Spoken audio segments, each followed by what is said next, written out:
Welcome back to Dead Good Book Reviews. I am Judith and welcome to another episode in my Animorphs reviewing, recapping, whatever you want to call this series. Originally it was called Yup, I'm Reading Every Animorphs Book, so that too. And welcome to the first instalment of Animorphs April, where every single week of the month I will be putting out one of these videos. So in case you were unfamiliar, I'm reading and recapping and reviewing every single book in the Animorphs series, unless one of those books is a Megamorphs book.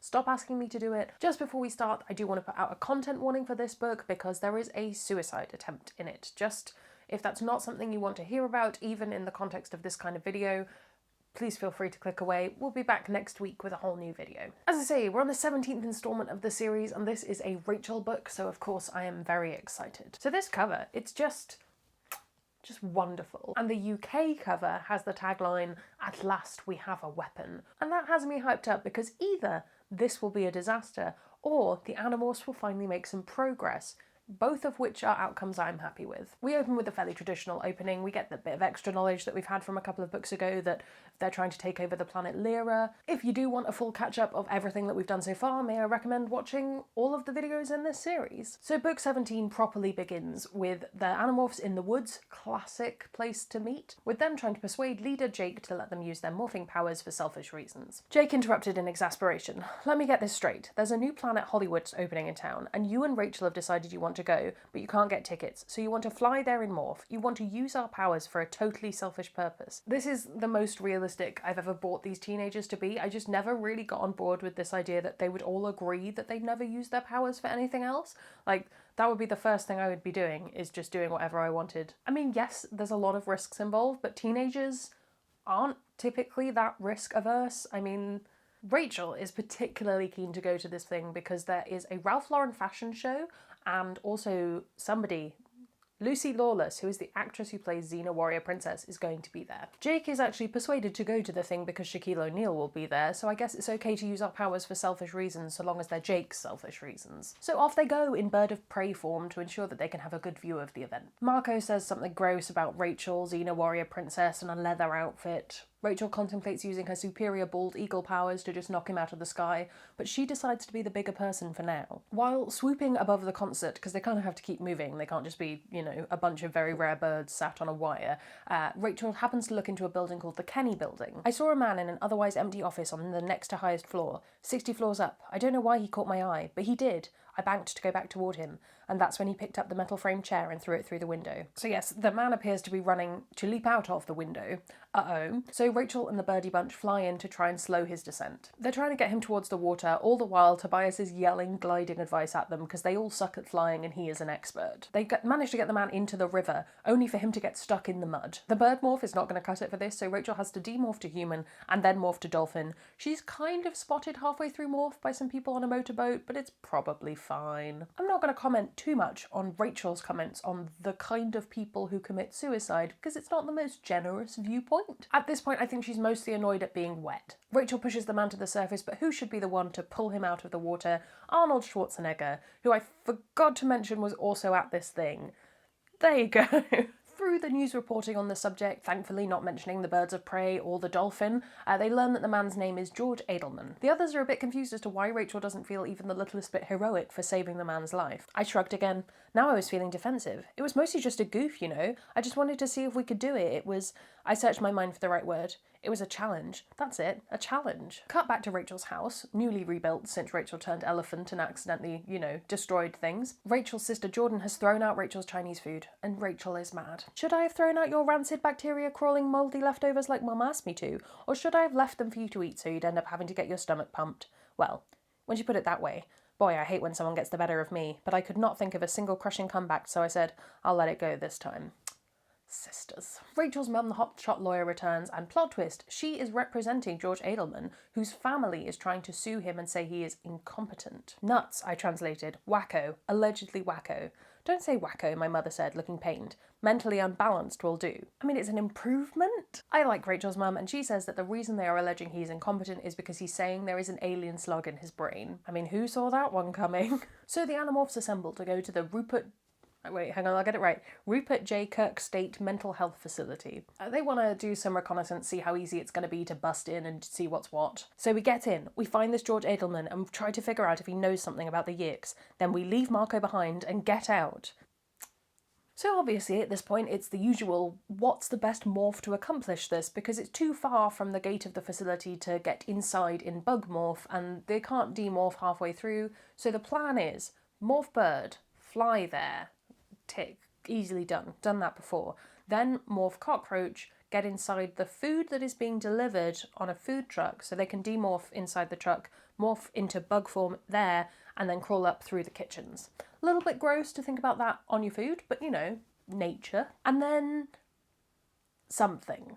That's really as far as the plan has got. Marco, Jake and Rachel win the coin toss for who's going to be going into the building, and other than getting a little bit crammed in the back of a truck when they demorph to human, things seem to be going reasonably well. They morph bug, they get into a box of bananas, it's all good. They hide away in this box and Rachel casually comments that, you know, sometimes boxes of bananas have tarantulas in them, but what are the chances of that happening this time?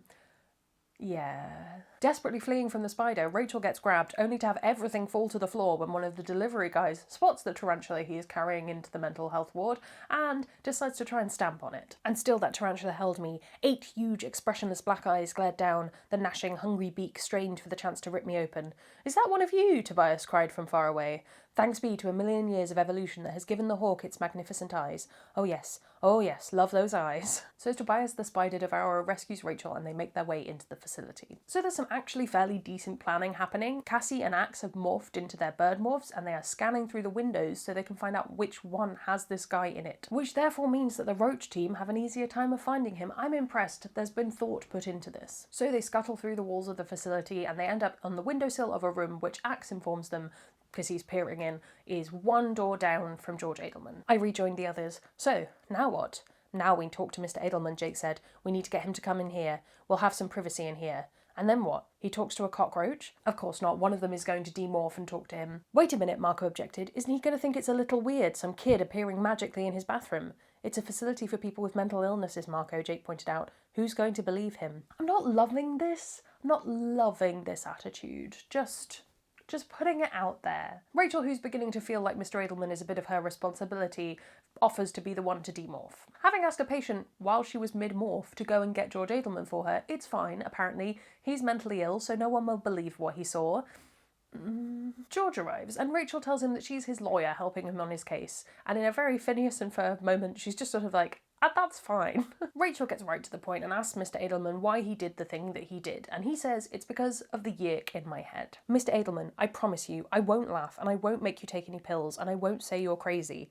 To your face. Can you tell me what you mean when you say Yeerk? As he starts to explain, he goes into a kind of spasm and starts talking in a really weird voice, which I'm not going to try and do here. Are you okay? No, he whispered. It happens sometimes. It's the Yeerk. You see, he's gone mad, insane, but he's in my head and he won't get out. But he is insane. Insane! You know, if human mental health awareness sucks this much, I can't imagine Yeerk mental health awareness is much better.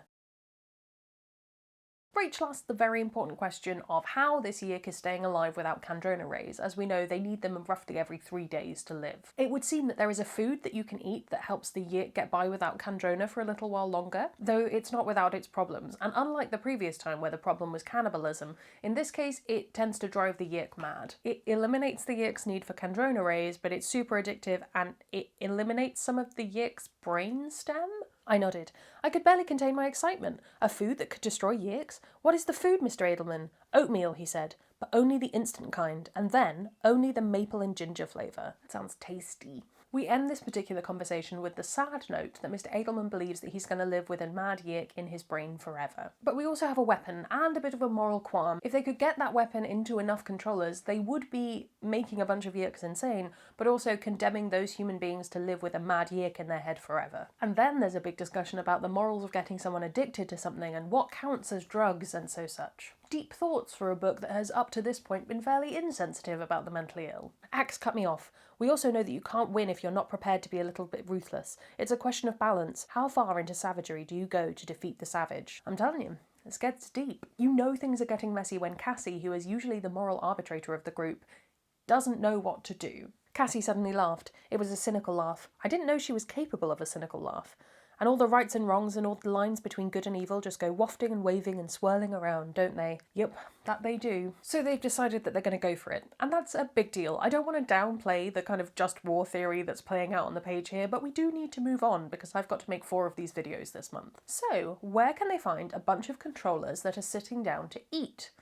The Yeerk pool. The Yeerk pool that Rachel subsequently has a trauma-filled nightmare about? Yeah. That Yeerk pool. Thankfully, Tobias turns up at her window that morning like Romeo and Juliet, if Romeo were a hawk that helped Juliet with her maths homework. Tobias, if you'll recall, is the one who keeps an eye on the movement of controllers and works out where entrances to the Yeerk pool are. This one is in a McDonald's. Thank goodness for the fly morph, I mean, hooray, perfect time to use it. So, the way that this is working is that you go up to the front counter and you say, I would like a Happy Meal with extra happy, and that's a sign that you are a Yeerk who wants to go to the Yeerk pool. Extra happy. After you place the Happy Meal order, you go around like you're going to the bathroom, but instead you take the other door, the one that goes to the kitchen. You go in, and here's the cool part, you go into the walk-in refrigerators. Then what? Jake asked. Then I don't know. I could never see all the way inside. All the glamour of a secret society, but it's in a McDonald's fridge. Ba-da-ba-ba-ba. I've got a slug in my head. So they go after a woman who orders the extra happy. They make it to the fridge, the back of which opens after the woman's in there and the door shut. But then an alarm goes off saying unauthorized life form detected. Shut your eyes tightly to protect against retinal damage from the GLEAT biofilter. Axe indicates this is no good news and they need to get out of there sharpish. I'm blind, I cried. I think we all are, Axe said calmly. We're lucky to just be blinded. A GLEAT biofilter destroys all life forms whose DNA is not entered into the computer controls. Anti-light technology, of course. The Yeerks must have stolen the specifications. So it's a safe bet that Yeerks have put all of this technology on every single entrance to the Yeerk pool, so there's no way they're getting in there through the doors. For all intents and purposes, they are cut off from getting down there. Unless... Back at Cassie's barn, we gathered around and stared at the small cage. What is that? A rat? Marco asked. It's a mole, Tobias said. I love moles. They're so cute. So yes, the plan is to dig down into the Yeerk pool and then... somehow get the oatmeal down there. But that plan can come later. In the meantime, they can just start stocking up on oatmeal and also digging down to the Yeerk pool. So using a bit of quick maths, they work out roughly where the centre of the Yeerk pool is. Obviously, they don't want to dig down directly down there, they would just fall through. So they try and work out, let's go a little bit to the left. Tobias uses his hawk skills to find them a nearby tool shed that will be perfect for demorphing in and digging down. Cassie cleared her throat. Maybe I should have mentioned this earlier, but it's not about all of us being moles at once. Not at first, anyway. I mean, only one mole can dig at a time.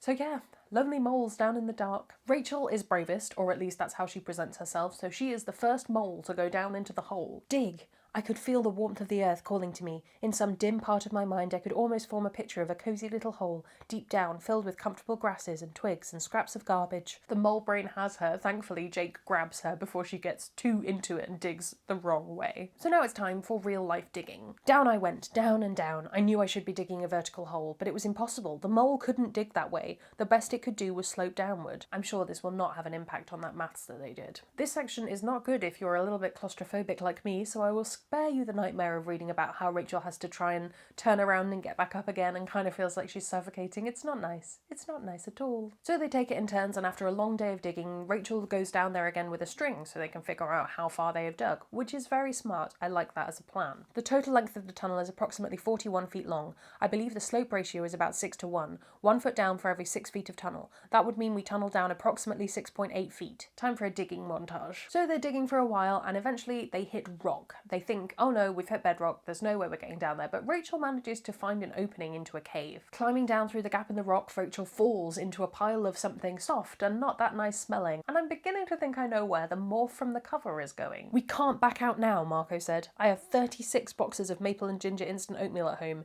in easy open single serving pouches. Whatever gives you a reason to keep fighting, Marco. Cassie makes the very good point that there must be an exit to this cave, because the bats are in here and they must be able to get out. So they won't be buried alive. Always nice. I raised myself up. I stood up. I raised my head. And that's when I made a discovery about the cave not being as high as we'd thought. You see, my head was entirely surrounded by soft, warm, fuzzy bats. There was really only one thing to do. Marco, I said, be sure and stretch out. Up on your tiptoes now. So they morph bat, and with the joys of echolocation, they find an exit. But that exit doesn't go outside. It goes to the Yeerk pool, which I guess is where they were trying to go, but how did they get the oatmeal down here? That's a sentence I just said. Yeerks have something called osmosis nodes. It's what they use to absorb Kandrona rays, but they absorb other nutrients as well. They absorb from the liquid of the Yeerk pool. Well, maybe then they can do some damage without hurting any humans. Alas, the Yeerks haven't left the pool completely undefended despite their defences above, and some hunter robots chase them down. Rachel is hit, Tobias is hit, the robots are chasing them, but Axe points out the weak points and Cassie lobs some rocks at them and they manage it. But then another robot fires at Tobias, and in shielding him, Rachel loses a wing and she falls down into the Yeerk pool. Things to note from the Yeerk pool. Number 1, Rachel is safe so long as she doesn't demorph, because the bat head is too small to fit a Yeerk in. Number 2, since the robots are programmed to hit anything that isn't a Yeerk, then it's a good bet that this is not the first animal that has ever fallen into the pool. So she's not going to be, kicked out just for being a thing falling into the Yeerk pool. Number 3, the Yeerks can't see her in this state, so it's horrifying, sure, but it's okay, she's not going to be found out. I was drifting around in a lazy semicircle, coming closer and closer to that evil steel pier where they dragged the hosts and thrust their heads under the water to allow the Yeerks to re-enter. Under the pier. If I was going to demorph, that was the place. I mean, Rachel's brave. I wouldn't be human within 100 feet of that pool. But human she becomes, and then she goes into another morph that she swore she would never do again. Yes, it's ant time. Rachel hitches a ride on the shoulder of the person who has just been turned into a controller. They've just had their head dunked. It's like a weird baptism. And she manages to get to a storeroom where she can demorph. In a box in that storeroom is also a Draken beam, so I guess we're getting into kids with guns in this book. Sudden light. A door opened. A Hork-Bajir warrior was framed there. He blinked once in the darkness. I raised my hand and squeezed the trigger. Tsew! The Hork-Bajir dropped like a sack of dirty laundry. I stepped over to him. He was still breathing. I was breathing too, in ragged gasps. So that was the low power setting, I said. Well, this can only go well. Rachel makes her way out into the Yeerk pool complex. What I saw there, in the centre of the circle of Hork-Bajir, made me want to cry out. Axe! Yeah, Axe is there. He's demorphed because, otherwise they're going to hit their limit.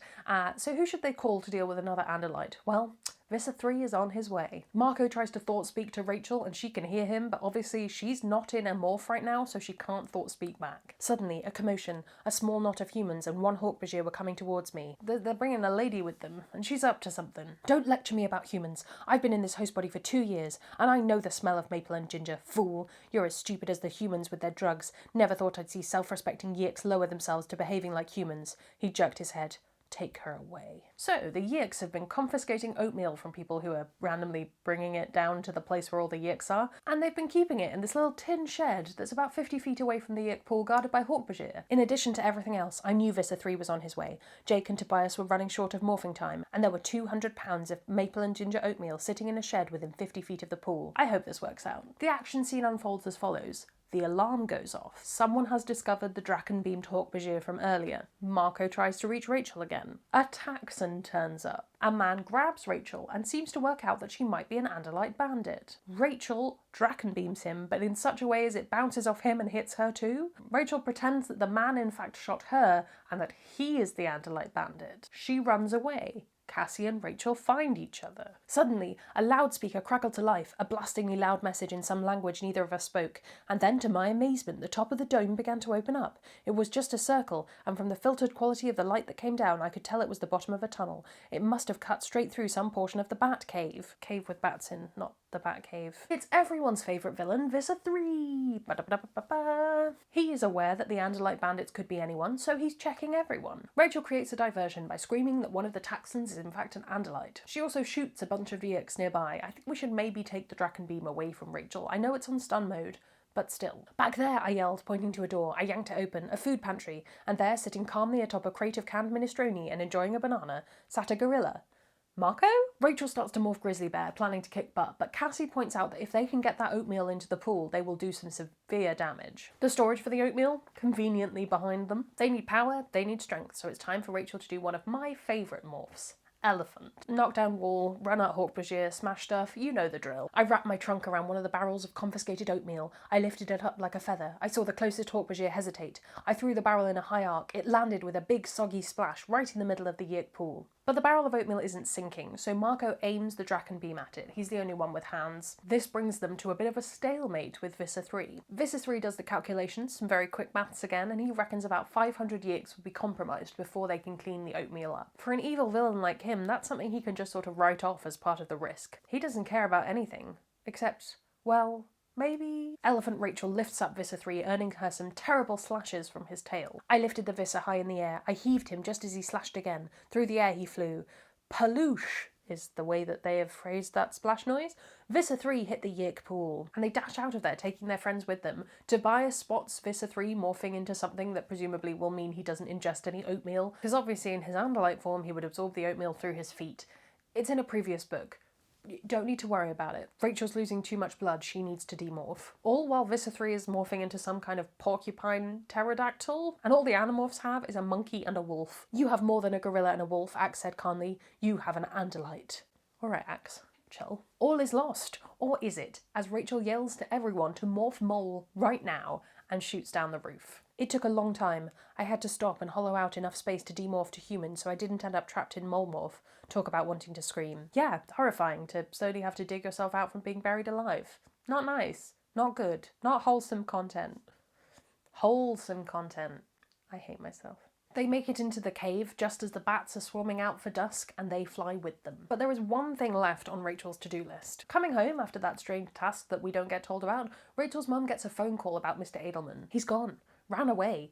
But what's bizarre is how it happened. They're claiming a grizzly bear calmly walked in, knocked the doors down, and told the man in some kind of psychic way? I mean, you have to envision a grizzly bear, a psychic talking bear, told the man, she checked the notes she'd written down, told him to leave, get out, but not to do anything dumb like trying to hurt himself because the bear had had a really lousy day and didn't want to have to save him again. I'll take it as an ending. Not great, but I'll take it. And I'm going to ignore the actual last line of this book because I think it's problematic, and instead take the second to last line as the ending. That was the end of the first and only great battle to ever involve oatmeal. Bit of a weird one this week. It's not my favourite. In fact, I think it's probably my least favourite Animorphs book yet. I just think that the way that we talk about mental health has changed. And arguably, I probably would have been just as terrible talking about it when I was a teenager. But I feel like then if you're saying that this book is modelling behaviour for teenagers in the 90s, I'm aware it's not doing it now, I think that, yeah, this is one that I would rewrite. I would rewrite it to be a lot more forgiving, perhaps, of certain elements of the story. Wonderful. Well, thank you so much for joining me for this first episode of Animorphs April, but the 17th episode of the series. I can't believe I've been doing this series since 2019. That feels very odd to say, so let's keep barreling towards the conclusion. Thank you so much for watching. Be sure to follow me on all of my social media, subscribe if you haven't already, there's more content coming. That's all from me, and I will see you in the next one. There's gonna be some bloopers now. Energy, energy, energy, energy, energy, energy, energy, energy. Thanks be to a million years of evolution that has given the hawk its magnificent eyes. Magnificent? It would seem that there is a food that the Yeerk